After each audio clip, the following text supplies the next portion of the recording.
FishTankTV.com. What's up? This is Keith. I'm coming at you with a little special video from my friend Mike Milk, or Mike, what some people call him, but I just call him Vegas because he's living out in Vegas and he's engineering popsicle stick Eiffel Towers to support his weight. He's just a crazy kid and he wants to know about shell dwellers. So Mike, this is for you. Check it out. Here's my tank. So what you specifically told me is you're getting the multis, which is like Lamprolongus multifacetus. These are Lamprolongi brevis, but they're very similar from the same link. What I'm going to do is just bust out some general knowledge, and then I don't know, you can ask me some more questions. So here we go. These fish are from Lake Tanganyika in Africa. Hard water, pH high. You're going to want to have hard water, meaning it's got a lot of dissolved minerals in it. You can do that a number of ways, but what I would really recommend is just know what the water coming out of your tap is, because it may already be pretty solid for these guys. Where I live here, it's pretty close to 8 actually, 8 pH, and it's hard, so it's almost good to go right out the tap, just dechlor. But you're gonna basically want the temperature between like 75 and 80. I keep mine, it's summer now, so it's a little hotter just because it's hot in the house, but you know, I try to keep mine around 78, just as a rule of thumb for all my tanks.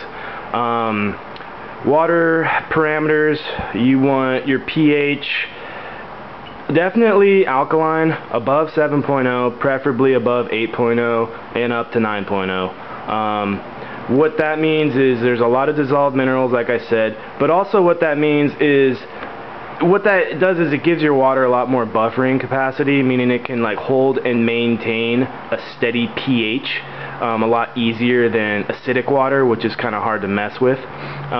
You were telling me you got a 10-gallon tank, so this is a 10. I got 5 in here.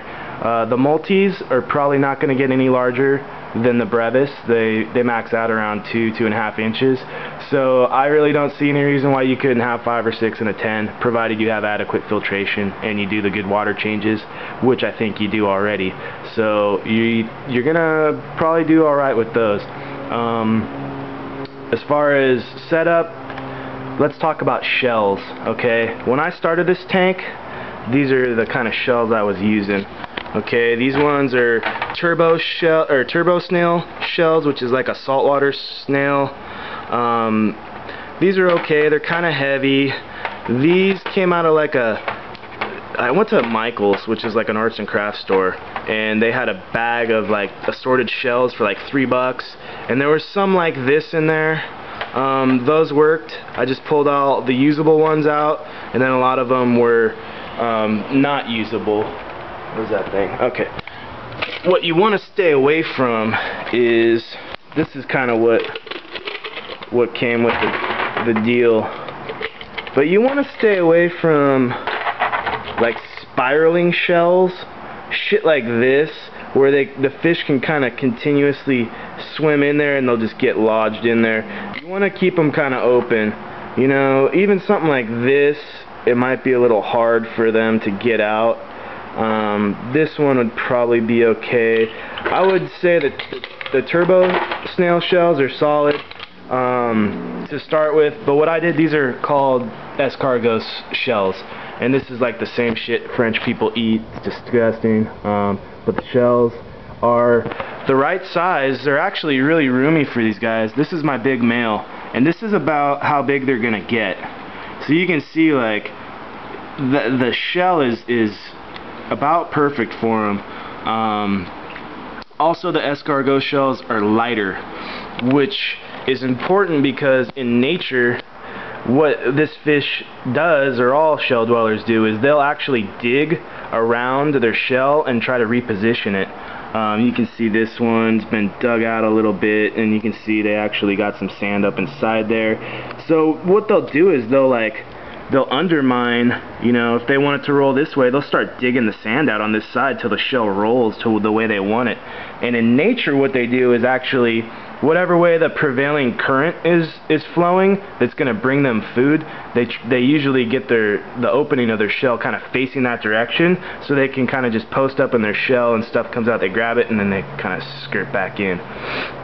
But as a rule of thumb, you want 1 shell per fish at a minimum, and ideally you want more because for instance, this big one, they'll claim up shells as territory, but the bigger ones are gonna like expand their territories just like most cichlids do. They're gonna take over shells. Basically this is the dominant pair right here, and they've got this whole half of the tank, and then the male will actually charge. When these guys get too far up in his side, he'll push them back. So definitely I would say have more shells. I have 5 fish and like 12 or 13 shells in here, giving them options because they basically, you know, they need to have some places to hide. Use your general like African cichlid rule of thumb, you know, kind of overstock in your tank if you have the good filtration for it, where the aggression is kind of dispersed through more fish and not any one fish gets too beat up. I mean, you can see this one here, he's tiny, but he's in good shape. Like, if you look at him compared to that big male, I mean, that thing could almost bite him in half, but, you know, they seem to get along pretty good. So they're not quite as aggressive and territorial with each other as a lot of larger cichlids, which is ideal for a smaller tank. If you want to put some plants in there, stick with the Java fern, Java moss, Anubias, or, you know, the Val, any of those plants. Basically all the plants I have in this tank, which is also has fish from the same lake. But the pH is going to be high, so you got to kind of have a hardy plant that can take that high pH. So there you go. Let's talk about, talked about shells, let's talk about feeding. I feed my fish mostly, you know, a veggie flake. I do hit them up with some shrimp once in a while, some frozen mysis shrimp, frozen brine shrimp, bloodworms, whatever. These are the staples that I have though. Definitely a spirulina is good. Got a brine shrimp flake, cichlid veggie flake, spirulina brine shrimp, which is just kind of like a dehydrated clump of shit that you just break up, and then some frozen stuff. You definitely want to give them some vegetable matter. Look at the crude protein information on your food. I try to feed my fish stuff that has a little bit lower crude protein, maybe you know, 40%, 35% even. This is about how much I feed them 2 times a day. Just a little ground up pinch. I got some spirulina mixed with some what's it called, the shrimp flakes, the brine shrimp flakes. What else? Breeding. They'll breed inside their shells, so make sure they got good shells. Care, I do, you know, approximately 40 to 50% water change weekly. I condition my water with these here, Prime, Tangenique, and Buffer. I stopped using the Flourish actually because I don't think I need it anymore, because the plants and the algae are getting a little, the algae's taking over, so I don't want to keep dosing it with the Flourish. It seems to kind of have been dying off. So that's what's up with the shell dwellers. Basically, I think they're all pretty similar as far as like care and requirements.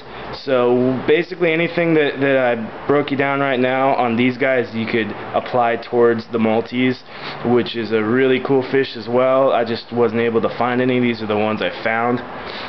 Something I do want to point out is, and I know I've made videos on this before, but look your fish over before you buy them. A lot of fish will be inbred, and you can see like this one. Well, alright. Okay, look at his gill plate. See how his, like, the side of his gill plate's all messed up? And there's another one. Where'd the other one go? They're all hiding. But anyway, if you look closely at their facial features, they may have like what kind of looks like a hair lip or something like that. So definitely look them over. If the fish look like they're a little deformed, they're probably inbred, which in and of itself isn't, you know, it is what it is. But if, you know, you're just picky about that and you want a true fish, a true example of the species, just make sure to look them over. Definitely look for the healthy fish, look for the dominant fish in the display tank. like this guy here. They should be swimming out. If you got any questions, have the staff at the store feed them. They should be actively feeding. Just look for any of those telltale signs. You know what to look for. You've been in the game long enough. So that's my little breakdown on shell dwellers for you. Hopefully it helps. Hit me up if you got any more questions, dude. I know that was probably a lot of information and stuff, but anyway, fishtanktv.com, coming with new folks every day. I'm liking it. It's a good feeling, man. Geez, what, you got like 700 members now or something like that. So it's a beautiful thing, and thanks for all my new subscribers. Getting close to 50 now, so tell a friend. Let's get it up to 100. All right, peace out.